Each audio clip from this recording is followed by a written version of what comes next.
Assalamu alaikum wa rahmatullahi ta'ala wa barakatuh. On dit souvent en islam, tu dois obéir à ton président, à ton chef, même s'il est injuste. Est-ce vraiment ce que dit le Saint-Coran et le prophète Mohammed sallallahu alayhi wa alihi? La vérité risque de vous surprendre et bienvenue dans votre série Comprendre l'islam authentique. Aujourd'hui, nous allons analyser ensemble un sujet très sensible. Il s'agit de l'obéissance aux dirigeants et aux chefs en islam. Est-ce une obligation religieuse ou une manipulation des textes? Nous allons voir ensemble les preuves du Coran, des hadiths authentiques et des enseignements des Ahlul Bayt alayhimus salam.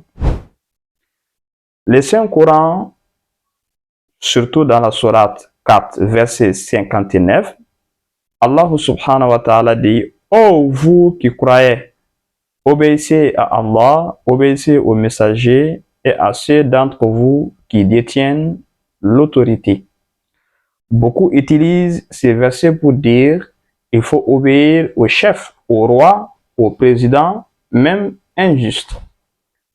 Mais ce n'est pas ce que le verset dit exactement. Le texte dit ceux d'entre vous. Donc, ce sont des autorités issues de la communauté croyante, pas des tyrans étrangers ou des imposteurs.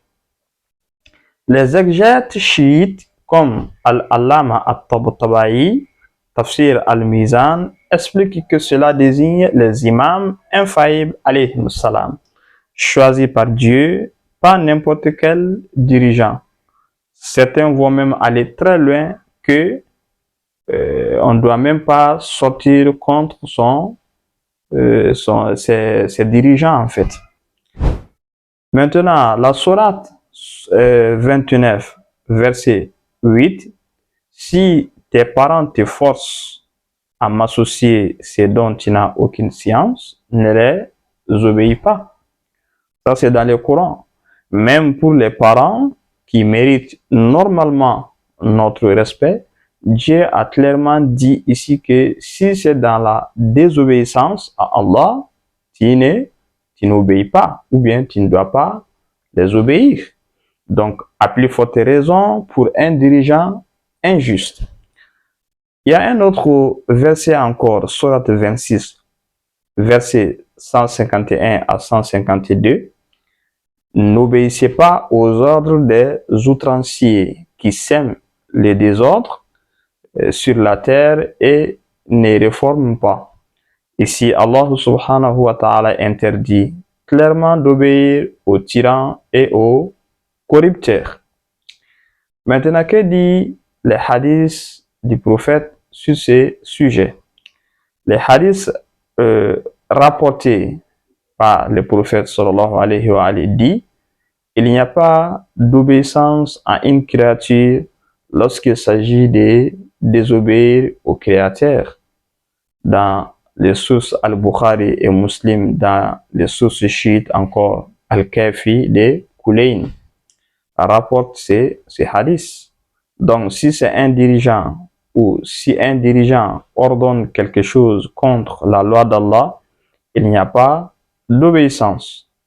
Il y a un autre hadith de Ahlul Bayt alayhim salam, l'imam Ali alayhi salam dit dans Nahju al-Balagha, il dit: les tyrans et celui qui l'aide seront tous deux en enfer.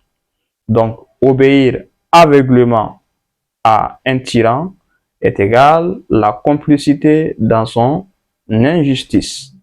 C'est clair. Donc, obéir dans ce qui est conforme à la loi d'Allah est égal, et cela veut dire qu'il est permis. Donc, obéir dans les péchés, l'injustice, la corruption est formellement interdit. Je prends un exemple. Si ton chef te dit sois à l'heure, c'est normal. S'il te dit vole, triche ou bien tricher ta religion, tu n'as pas le droit de l'écouter et tu ne dois pas l'obéir dans ce sens. Donc, cela va de soi.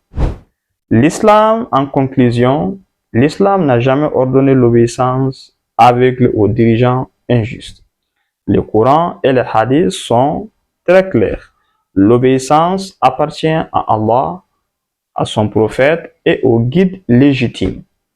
Obéir aux tyrans et à leurs lois contraires à l'islam est un péché très grave. C'est pour cela qu'en résumé, nous disons que les versets que certains interprètent dans le sens de dire que nous devons obéir coûte que coûte les dirigeants est faux. Ils disent que on doit obéir à ceux qui nous dirigent. Non, non, non. Cette décision et cette autorité est donnée à des personnes qui sont infaillibles. Alors, si on donne cette autorité à quelqu'un de faillible, cela veut dire qu'il va tout faire et que vous devez le suivre. Non, non, non. Dans ce verset, pour conclure, il y a eu l'obéissance d'Allah. Cela veut dire qu'il y a une loi qui est très claire. Il n'y a pas de négativité dans ce que Allah subhanahu wa ta'ala vous ordonne. Il y a l'obéissance du prophète. Donc, l'autorité doit être donnée à quelqu'un qui est infaillible. C'est pour cela que les chiites prennent les imams, les 12 imams, comme les guides. Tous ceux qui sont en dehors de cela, les savants, les ulémas, donc voilà, ce sont des humains, ils peuvent faire des erreurs, mais on ne doit pas les prendre comme à la place du prophète ou etc. Wassalamu alaikum wa rahmatullahi ta'ala wa barakatuh.